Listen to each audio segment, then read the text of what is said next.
साकोली विधानसभा मतदारसंघातील साकोली, लाखांदूर, लाखणी या तिन्ही तालुक्यातील शेतकरी खरेदी विक्री सोसायटीची निवडणूक काल पार पडली।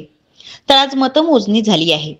या तिन्ही ठिकाणी नाना पटोले पुरस्कृत परिवर्तन पॅनल विजयी झाले आहे। तर साकोली खरेदी विक्री संस्थेत 25 वर्षांनंतर काँग्रेसचा झेंडा रोवला गेला आहे।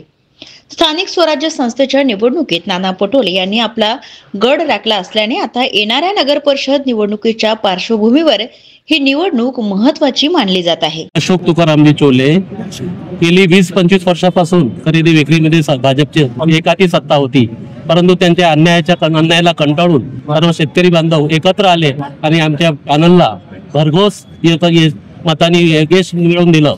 विशेषतः ही निवडणूक बॅलेटवर झाल्यामुळं एक हा यश आम्हाला पदरी पडलं, नाहीतर इथं सुद्धा भीती होती। इथे जर मशीन वोटिंग झाली असती तर इथं सुद्धा आम्हाला भीती होती। म्हणून हा एक आम्ही संदेश देऊ इच्छितो की समोरील इलेक्शन सुद्धा बॅलेटनेच कराव्या। परंतु आतापर्यंत जी बॉडी होती त्यांच्या अध्यक्ष एक हुकमी एका आणि वजनामध्ये भरपूर मोठा 7 ते 8 किलो एकेका बोऱ्यावर घेत होते।